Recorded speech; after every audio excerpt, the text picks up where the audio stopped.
Welcome to 20 Minute Tabletop, a podcast sharing the love of all things tabletop gaming in bite-sized pieces. I'm your host, John Wiki, here today with my co-host Stevie and a very special guest, Carlos from The Crafty Gamer and founder of QuestCon.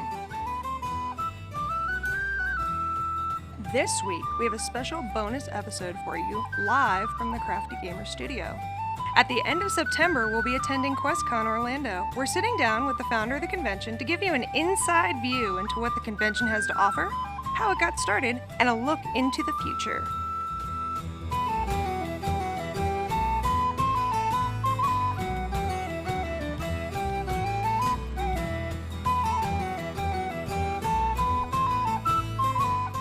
So, happy to be here talking with you, Carlos.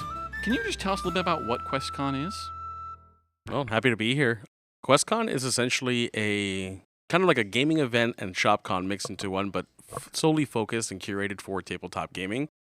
You know, there's a lot of conventions in Florida. If you've ever been part of the convention scene, we wanted to have something that was specifically focused on like wargaming, board gaming, RPGs, a little bit of TCG. That's essentially, what we're trying to build here. That's really cool. Yeah, we found that with going to other ones that there's not always that same representation in the tabletop community part. Yeah, I feel like a lot of conventions in Florida are very pop culture-y, in our region of the U.S., we obviously have the Midwest that's home of board games and RPGs, with Wisconsin, Ohio. But with Florida, we're really trading card game focused and we're comic book centric and very pop culture-y, which is why bigger events like the ones here in Central Florida and in South Florida, they all really focus on just a little bit of everything. But because of that, we fall by the wayside when it comes to board games and RPGs. So what can attendees expect to find at the convention? Well, we're going to have over 60 vendors. We're going to have a few nonprofit groups as well. We're going to have cosplayers. We're going to be doing a runway contest. Plenty of board games. I've actually partnered with some of the best stores, in my opinion, in Central Florida. The Haven Tabletop, Coliseum of Comics, Happy Troll Games, all local stores. So the goal was essentially to find your local community while you're here at the show.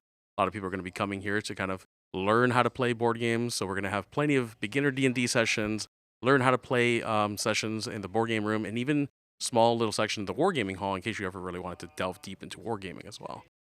We definitely met a lot of awesome local vendors last year that we've actually seen at other Central Florida cons, and we run into them and they're like, wait, don't we know you from QuestCon? So that's been really neat to make those connections and let them know, hey, we're really enjoying whatever product it was, we picked up from you.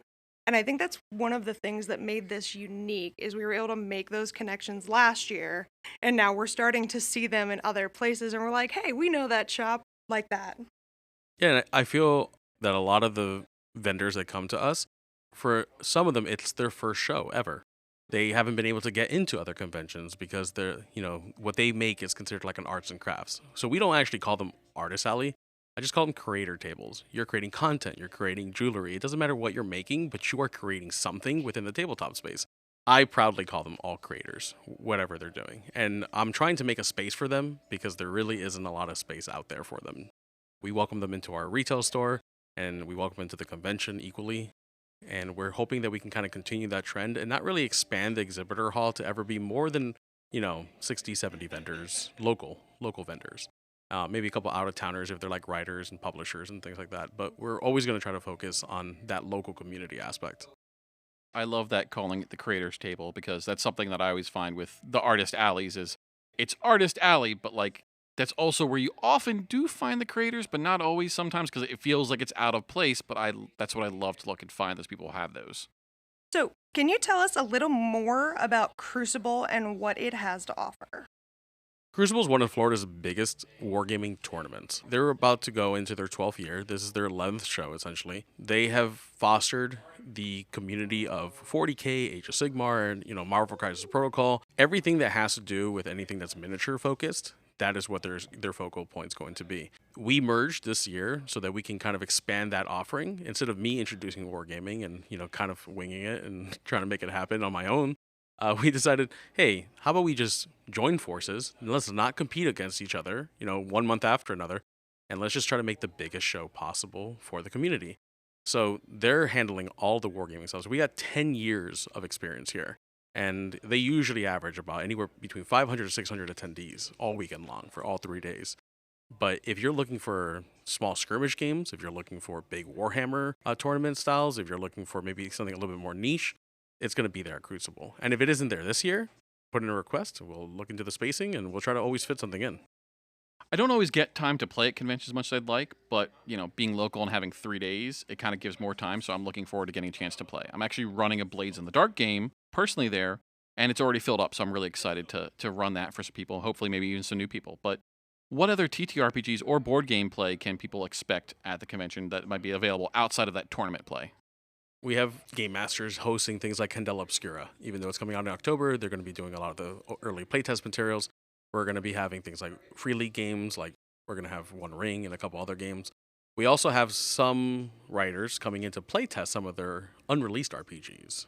So they're actually going to be sitting in the open gaming area, so they're going to be kind of pick up and go when they're there at the show. As far as board games, the Haven Tabletop we've given them full control over the gaming space. So they're going to have the demo library. If you've never been to their store, they're an amazing group of people. They have an excellent selection of games. So they're going to try to do, obviously, the classics, like Catan and Carcassonne, and try to get you into those kind of games, but they're also going to have some of the latest and greatest as well.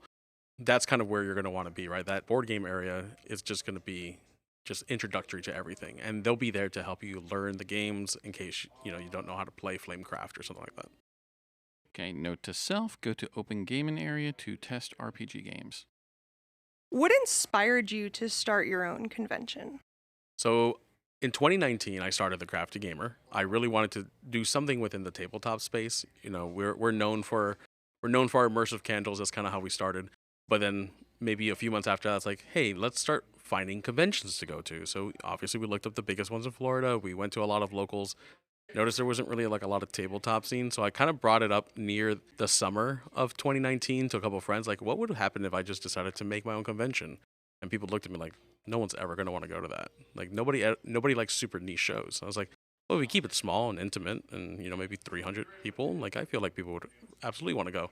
So I planned it all out, created logos, filed LLCs, did everything 2019, and then we all know what happened after that. So I had my t-shirt designed by the amazing Samantha Castillo. Like, I had all the things ready. I was super excited. Oh wow, it's 2020. Like, we're gonna launch in 2020, not 2020. It's gonna be beautiful. So we had plenty of time to plan it out. We didn't host in 2021 because hotels were still kind of like iffy about what was going to go on. But the main focal point was I just really wanted to have a place where tabletoppers in Florida could have a place to go. We're super fragmented as a state.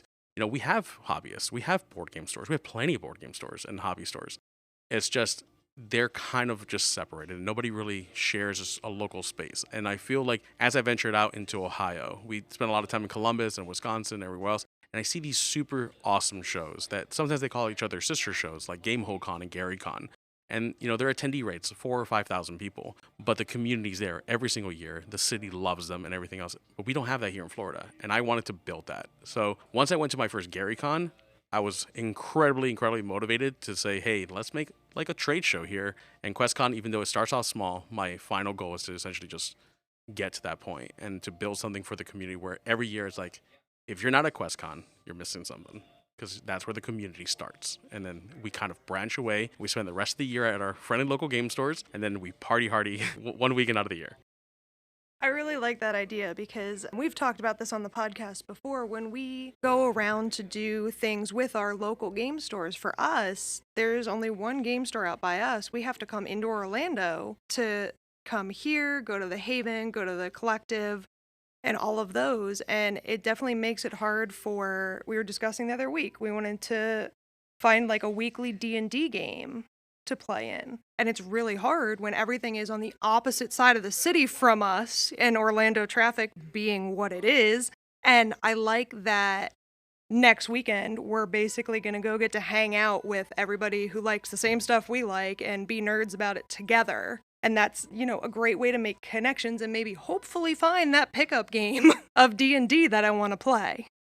Yeah, we actually had attendees that would send us messages after. I did like a big Google survey. I'm planning to do one after every show. I want people's feedback. I want medallion reports and all that crazy stuff. But I want to know what people want out of this. And one of the biggest things was like, I met a group of friends that I'm still playing with even after a year, and I can't wait because we're going back to QuestCon to go play with them because we play remotely now because they're so separated. But they get to use this as a gathering point. They met here, they get to play here, and now they get to use this as like a little hey, we're all just gonna go and play together. That's kind of why we chose the locations that we've chosen. Last year we were at the Holiday Inn. Now we're just right across the street of the DoubleTree. It's kind of like a centralized point in Florida. It isn't downtown. It isn't convention center space, but it's still like in a nice enough area where most people are going to be about 25 minutes away. So we're hoping to keep everything within that region so that every year we're kind of just like that mecca where everybody can just kind of drive in and not have to drive an hour. Everyone's driving no more than 35 minutes, hopefully. One of my favorite part is the vendors. And we touched on a couple of stores you're having there and some of the creator area that you're having there. But what does the vendor turnout look like this year? Like, how big of a space are we talking? What type of things can we expect from that area? So first and foremost, it's a curated event, right? So we meticulously choose every single vendor. We want to make sure that you have enough dice vendors, but not too many dice vendors. We're looking at 60 vendors this year. Our first QuestCon, we were 48. I had told all the vendors, I'm trying not to get to like 80 or 90. I want to kind of just increase it slowly. So we have 64 total. Before them are sitting in the nonprofit section. They're advertising. There's a solid 60 in our vendor hall. And it's a little bit of everything. We have writers, we have game designers, we have local stores, online stores, TCG companies, all sorts of stuff happening in the vendor hall. 60 vendors, you know what that means. Someone's going shopping. So last year we talked about how QuestCon was a one-day event, and this year it's a 3-day weekend. So we touched a little on the future. What else do you hope to see in the future of this convention? So that's something that we were very adamant about when we launched this year. QuestCon is obviously the convention side of things, Crucible being very hyper-focused on the tournament side. We're planning already for 2024 to still be within the same property if they would allow us to be in the same property. We want to do TCG events. We're talking Lorcana, Magic the Gathering. Our focal point was to try to do every aspect of tabletop slowly over time. There's one aspect of our con that we don't advertise too often because it's a very niche group, but they're called Grog Con. They host original D&D and advanced D&D, so we've already got that already established. They're moving over from the Crucible side, and if we can introduce more of a trading card component to it, we actually strategically left out the entire left side of the convention hall in favor that if we are able to make the numbers happen this year, would love to just rent out that entire space and then move straight into trading card tournaments. We're not really sure how we're going to structure it, but we're actually going to be working with another local game store. Don't want to say who they are in case it doesn't go through, but we're working with them to see if we can actually if we can make that happen. They're super excited about it. So we're gonna try to make our board of directors pretty much every business owner that is here in Central Florida, if we can. We did an episode on Lorcana, and actually one of the 2 starter packs we got was from here. The starter decks, and we've loved playing it, but man, it's been so hard to get, just to get your booster packs. You could just give those away as, rewards at your con. If I can get some Ravensburger support, and because we're trying to get more support from Games Workshop and other companies, we would love to be able to do actual sanctioned play at a tournament through Lorcana. Obviously, it's a really popular game right now. It's kind of being hoarded. People are kind of holding on to it. So the community's slowly growing, but I think by next year it's going to really explode, especially with the second version coming out soon. Yeah, with the extra releases, and I think they're going to do some reprints on the first one. But next year it'll be a little easier to have that play go on. But you still have all your other ones. You have your Pokemon, you have Magic the Gathering, you have all your other ones that are play. We have some of those, but we don't play those as much as Lorcana's been the hot one in the house lately. Yeah, and that's how we kind of curated it, right? We can't host TCG, but we're going to give people space at the con. So if you do want to play a quick match with somebody, we'll allocate some tables. We have an open gaming section just for that reason. And then we wanted to invite those TCG vendors in order for you to be able to have a place at least stock up on some cards, maybe buy some graded cards as well, whatever, tickles your fancy. So how do people attend? Where can they get their tickets, and what is it going to cost them this year? So we do have single day passes. If you go to questconorlando.com, our website has all the information pertaining to our current year. If you click on tickets, it's going to take you to where you can purchase your badge. It's $60 for the entire weekend. And then you have, Friday, Saturday, and Sunday passes if you can only go one day. And that was a big focal point for us as well. A lot of gaming events across the country are 4 to 5 days, and they don't offer single day events. We're trying to be more accessible by allowing you to just come in on a single Friday or a single Saturday. So we do have those options. If you wanted to join into the Crucible standard tournaments, those are going to be $75, which is a $15 add-on. But then if you want to do the elite tournaments like Age of Sigmar, 40K, it's 125. Those are some great prices. That's part of what we love about it. It is accessible and it's a great value for your money. Like last year, it was kind of like brand new convention, but it was great prices. But like it's definitely worth trying and seeing how it is. And we just fell in love with it. We have our own legendary passes for the event, so we intend to be at a lot of these in the future. Yeah, and those legendary passes are limited every year, so we're not going to be selling a lot of those. One of the things that Craig and Tim are the owners of Crucible. They've been the owners of Crucible since the very beginning. One thing that we did before we ever made any handshake deals, any conversations, we had several meetings beforehand to see where we were the right fit. And our goals are always going to be the same. Foster the community, right? It's always going to be people first, and then after that, profits for the next year. We're always going to try to make it affordable and accessible, not only for the attendees, but we want to also make sure it's accessible for the vendors. A lot of these companies, they're coming out post-COVID. They're starting up their brand new industry. They don't have the money to be spending $2,500 for a single 10x10, and we know how to structure the event enough to make it amazing for everybody. And we just want to foster the love of tabletop gaming. No matter what part of the scene you're in, we want you to be a part of QuestCon. Okay, so talking about a love of tabletop gaming, can you give us your favorite board game recommendation right now that listeners should check out, or one that you think that we should do an episode on? Oh gosh, I played some really good games this year.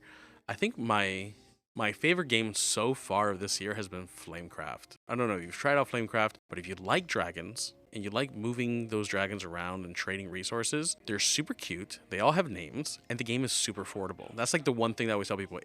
It's got amazing replayability, and it's only like a $40 game. So it's my biggest recommendation. I buy them by the case because I just can't stop recommending this game enough. But the idea is that you're a flame keeper, and you can talk to these dragons, and they have jobs. So they go to like bakeries, and they make their blacksmiths, and you talk to them to produce those resources and become the best flame keeper. It's such a cute game. It isn't cooperative, it is competitive, but it has so much replayability, so many layers to it, and it combos, so it's very satisfying to play. That's by far my top game of the year. Okay, that sounds really adorable, and I think I need to add that to my Christmas list. So I think it's time for our final thoughts. I cannot wait. The kids and I have been counting down for like the last month getting ready for this. We all had so much fun last year, and the kids are super hyped to dress up like their D&D characters and check out the open gaming room and all of the stuff we did last year.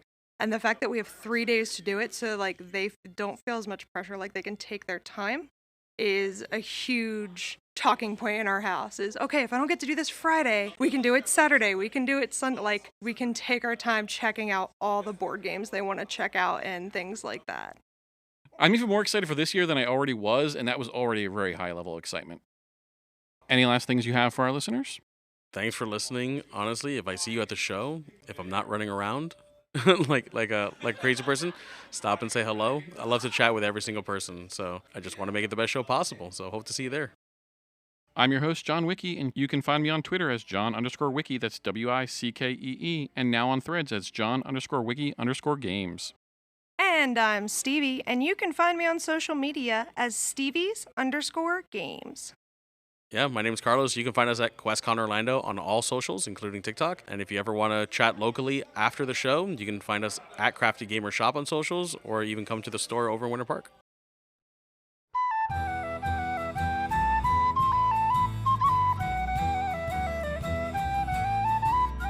Minute Tabletop is a Morecore Studios production. Theme song by Arthur Rowan, Morecore art by Sita Duncan. Do you want more tabletop gaming fun? Subscribe to 20 Minute Tabletop on Spotify, Apple Podcasts, Google Podcasts, or wherever you get your podcasts. Like what you hear?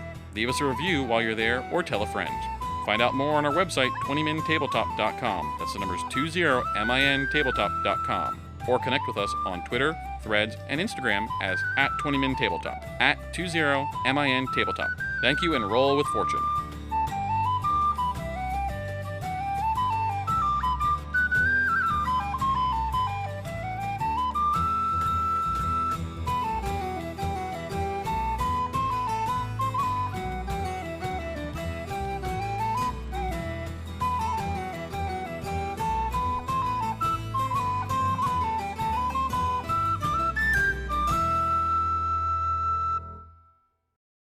I'll say I'm even more excited this year than I was. I'm already excited. I'm already doing so well too.